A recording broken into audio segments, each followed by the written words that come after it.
ओम शांति। हम भूत प्रेत पिशाच निशाचर इनका अध्ययन कर रहे हैं। आज 26वां विषय है ब्रह्म राक्षस कौन है। जानिए इन विद्वान आत्माओं का असली रहस्य। ब्रह्म राक्षस क्या है? विद्वान आत्माएं, और उनका हम असली रहस्य जानेंगे। दुनिया में अनेक प्रकार से नाम वर्णन किए गए हैं। घुमा फिराकर बात एक ही होती है, फिर भी हमें उन नाम के आधार से अच्छी तरह समझना है। ब्रह्म राक्षस ज्ञान से अज्ञान में गिरे विद्वान आत्माओं का रहस्य। ब्रह्म राक्षस क्या है? विद्वान थे, ज्ञानी आत्मा थे, परंतु ये आत्मा ने आकर, ब्रह्म राक्षस ने आकर क्या किया? ज्ञान से अज्ञान में गिरे विद्वान आत्माओं का रहस्य। ब्रह्म राक्षस कौन होते हैं? उनकी उत्पत्ति कैसे होती है? कथाओं में कहा गया है कि ब्रह्म राक्षस वे आत्माएं होती हैं जो पूर्व जन्म में बड़े ज्ञानी, वेद पाठी या तपस्वी होती हैं, परंतु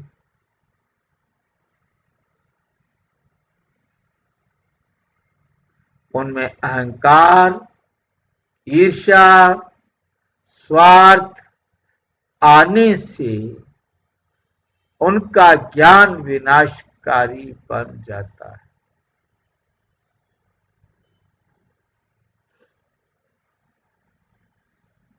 इसलिए मृत्यु के बाद उनकी आत्मा भटकती है, क्योंकि ज्ञान तो है पर शुद्धि और नम्रता नहीं। उदाहरण, एक कथा आती है, एक ब्राह्मण ने यज्ञ में किसी को शाप दिया और मृत्यु के बाद वही आत्मा ब्रह्म राक्षस बन गई। अर्थ ये कि जब ज्ञान के साथ अहंकार जुड़ जाता है तो वे दिव्यता से राक्षसीता में बदल जाता है।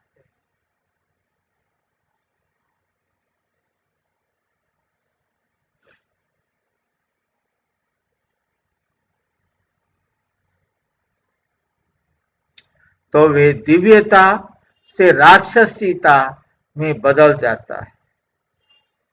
मुरली है 13 जुलाई 1970। बाबा कहते हैं, ज्ञान में भी यदि मैं का भाव आ गया तो ज्ञान राक्षसी बन जाता है।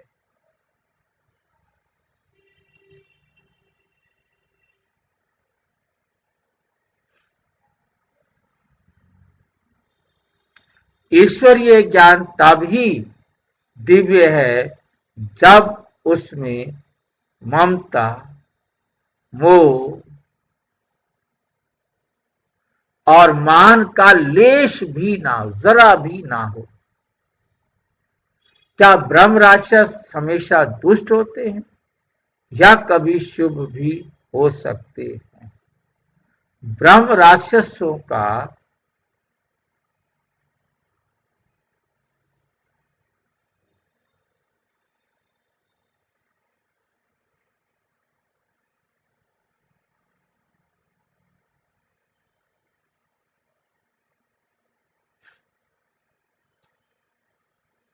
कुछ आत्माएं ऐसी होती हैं जो ज्ञानवान तो थीं,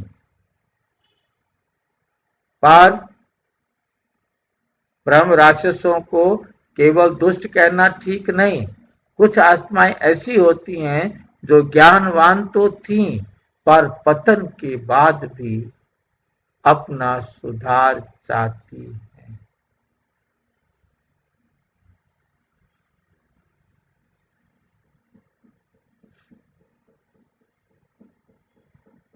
उनका कर्म बंधन गहरा होता है, इसलिए वे मुक्ति के तट पर भटकती रहती है।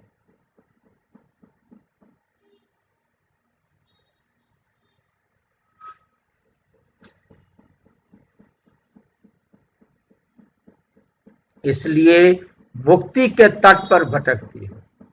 तट माना किनारा, आत्मा वहीं भटकती है।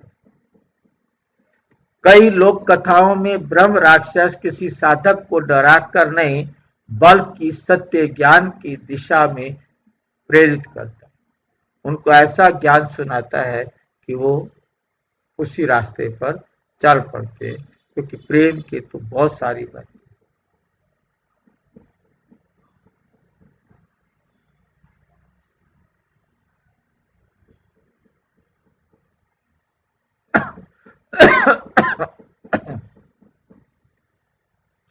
मुरली 22 फरवरी 1983। वो कहते हैं, मैंने ये भूल की, तुम ये मत करना। जो आत्माएं ज्ञान में गिर गई वे भी बाबा के याद से पुनः उठ सकती है।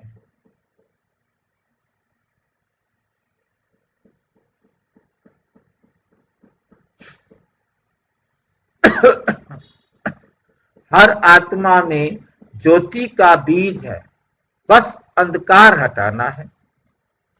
ब्रह्म राक्षस से डरने के बजाय आत्मिक तैयारी कैसे की जा सकती है?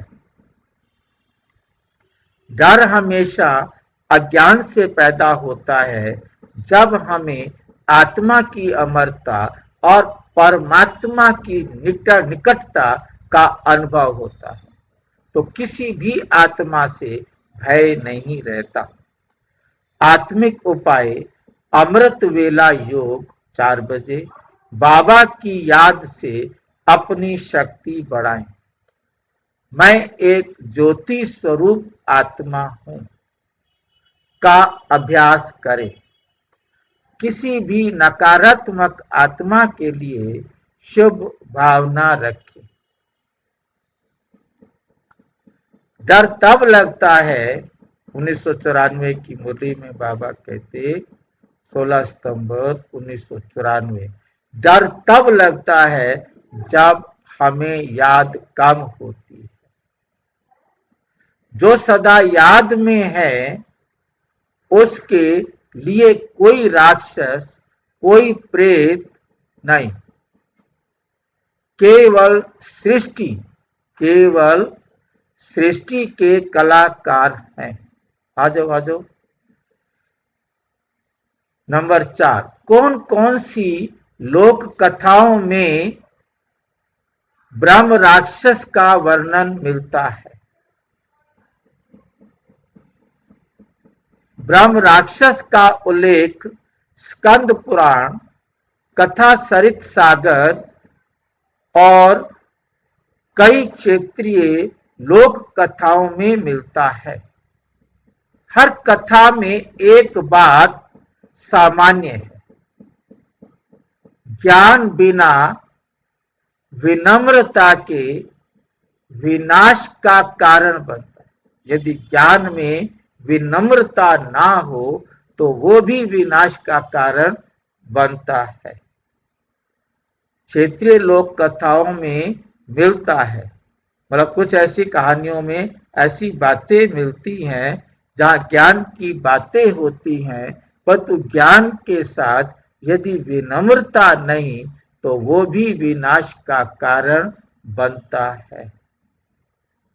उदाहरण, एक विद्वान ने अपने गुरु का अपमान किया। मृत्यु के बाद वो ब्रह्म राक्षस बना। ये कहानी हमें सिखाती है कि गुरु, श्रद्धा और अहंकार त्याग ही सच्चा ज्ञान है। ये कहानी हमें सिखाती है कि गुरु श्रद्धा और अहंकार त्याग ही सच्चा ज्ञान है। गुरु में श्रद्धा हो और अहंकार का त्याग हो तो ये है सच्चा ज्ञान। नंबर 5, ब्रह्म राक्षस की घटनाओं से क्या आध्यात्मिक संदेश मिलता है? हर ब्रह्म राक्षस की कथा एक आत्मिक चेतावनी है। हर ब्रह्म राक्षस की कथा एक आत्मिक चेतावनी है। ज्ञान को साधन बनाओ, शस्त्र नहीं। लाइन को बहुत अच्छी तरह से समझना है। इस चेतावनी पर बहुत अटेंशन देना है। ज्ञान को साधन बनाओ, शस्त्र नहीं, हथियार नहीं।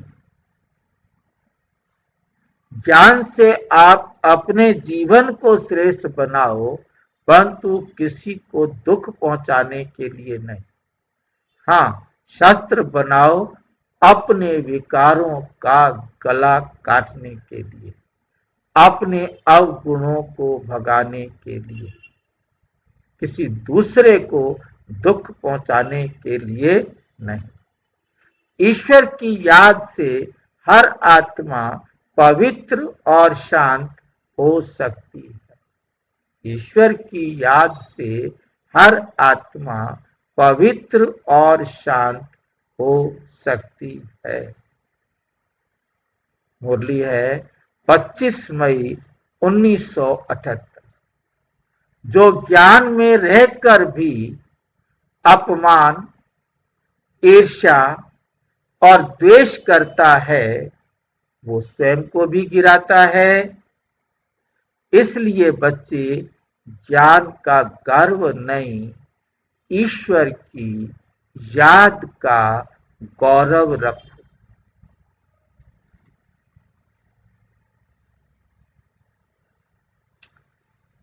ब्रह्म राक्षस कोई बाहरी भय नहीं, केवल हमारे भीतर की गिरी हुई चेतना, कॉन्शियसनेस। हमारे अंदर हमारी चेतना गिरी हुई है, पवित्र नहीं है, शक्तिशाली नहीं है, इसका प्रतीक है। जब मनुष्य अपने ज्ञान को सेवा के लिए नहीं, अहंकार के लिए प्रयोग करता है, तब वे स्वयं अपने ही नरक में गिरता है। परंतु जो ईश्वर की याद से अपने भीतर के अंधकार को जला देता है, वही सच्चा देव बनता है। अच्छा, ओम शांति। और विस्तार से जानने के लिए प्रजापिता ब्रह्मा कुमारी ईश्वरीय विश्वविद्यालय के किसी भी सेवा केंद्र पर संपर्क करें। और यदि कोई प्रश्न है तो 9213106986 पर RTI या टेलीग्राम करें। 9650692270 पर केवल व्हाट्सएप करें, फोन नहीं। ओम शांति।